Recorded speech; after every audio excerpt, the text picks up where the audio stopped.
अहंकार का अंत बनी इसराइल में एक बहुत हीनक और परहेगार व्यक्तित्व वही बात और अच्छे आचरण के लिए प्रसिद्ध था।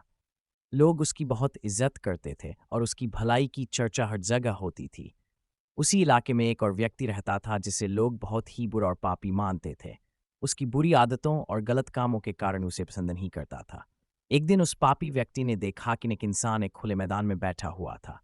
तेज धूप चारों तरफ फैली हुई, लेकिन एक छोटा सा बादल सिर्फ उसी नेक इंसान पर साया कर रहा था। ये देखकर उस पापी व्यक्ति को बहुत शर्मिंदगी महसूस हुई। उसने सोचा, इस जलती हुई धूप में, जहां दूर दूर तक कोई छाया नहीं है, ये बादल सिर्फ इस नेक इंसान पर ही साया कर रहा है। ये जरूर अल्लाह का पसंदीदा बंदा होगा। अगर मैं भी इसके पास जाकर बैठूं, तो शायद अल्लाह मुझे भी अपनी रहमत से माफ कर दे और मेरे गुनाहों को बख्श दे। ये सोचकर वह पापी व्यक्ति उस नेक इंसान के पास गया और उसकी छाया में बैठ गया। जैसे ही वह बैठा, उस परहेजगार व्यक्ति के दिल में घमंड आ गया। उसने सोचा, ये दुनिया का सबसे बड़ा पापी है, इसकी कोई इज्जत नहीं करता और ये मेरे पास आकर बैठ गया। उसने नफरत से उस पापी व्यक्ति को अपने पास से हटा दिया। पापी व्यक्ति दुखी होकर उठ गया और चला गया।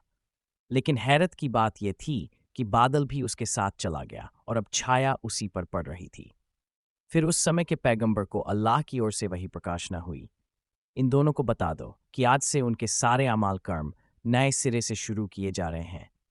इस पापी व्यक्ति की शर्मिंदगी, ईमानदारी और अच्छे इरादे की वजह से हमने इसके सारे पुराने गुनाह माफ कर दिए और इस परहेजगार व्यक्ति के सारे अच्छे कर्म हमने खत्म कर दिए, क्योंकि इसने अपने घमंड और अहंकार से अपने नेक अमल को मिटा दिया। सबका अहंकार इंसान के सारे अच्छे कर्मों को बर्बाद कर देता है, जबकि सच्ची पश्चाताप और विनम्रता अल्लाह की रहमत को बुला सकती है।